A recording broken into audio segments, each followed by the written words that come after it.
नमस्कार।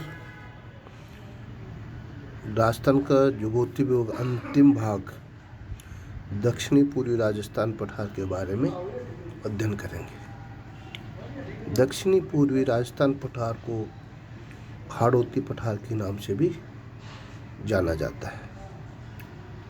राजस्थान में यह पठार मेवाड़ मैदान के दक्षिण पूर्व में चंबल नदी के सहारे पूर्वी भाग में विस्तृत है और राजस्थान के लगभग 9.6% भूभाग को घेरे हुए है।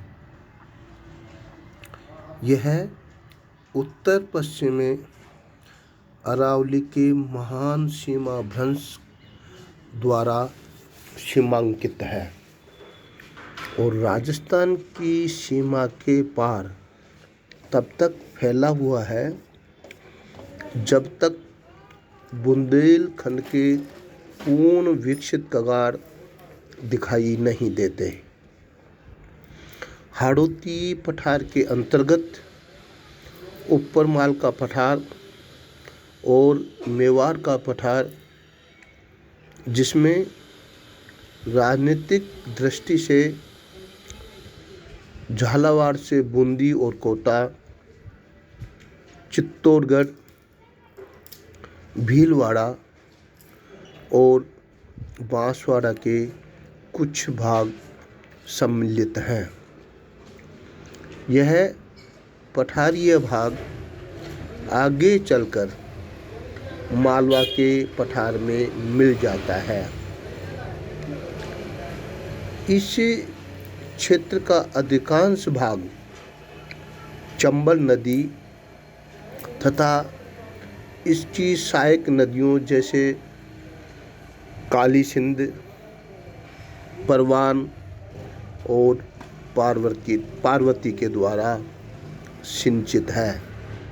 अतः कृषि के संदर्भ में भी यह राजस्थान का महत्वपूर्ण भाग है। इस भूभाग का ढाल दक्षिण से उत्तर की ओर क्रमशः है। यह पठार पुनः दो लघु इकाइयों में विभाजित किया जाता है। एक भाग का नाम विंध्यन कागार भूमि और दूसरे भाग का नाम है दक्कन लावा पठार। पहला विंध्यन कागार भूमि। यह कागार भूमि क्षेत्र बड़े बड़े बलुआ पत्थरों से निर्मित है जो स्लेटी पत्थरों के द्वारा पृथक दिखाई देता है। कागारों का मुख बनास और चंबल के बीच दक्षिण पूर्व दिशा की ओर है तथा बुंदेलखंड में पूर्व की तरफ फैले हैं। उत्तर पश्चिम में चंबल के बाएं किनारे पर तीव्र ढाल वाले कगार दिखलाई देते हैं। तत्पश्चात एक कगार खंड स्थित है जो धौलपुर और करौली के क्षेत्रों पर फैला है। इस क्षेत्र का कागार भूमियों की ऊंचाई 350 से 550 मीटर के बीच में है। दूसरा भाग का जो नाम है दक्कन लावा पठार, मध्य प्रदेश के विंध्यन पठार के पश्चिमी भाग 3 सकेंद्रीय कगारों में विस्तृत हैं। यह 3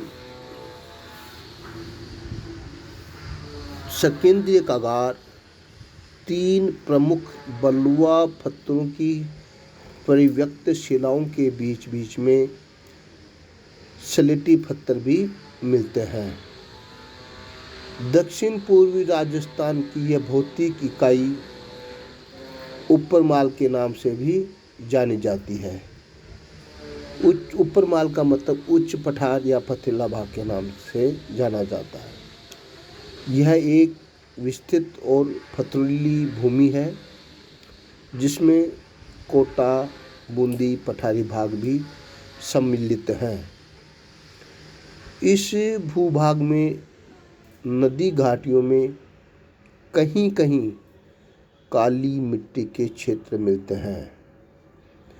अपरदन पुरानी भूमि सतहों को अनावृत करता है, जिससे यह स्पष्ट होता है कि पुरानी स्थलाकृति का धरातल काफ़ी हद तक वर्तमान स्थलाकृति के अनुरूप था।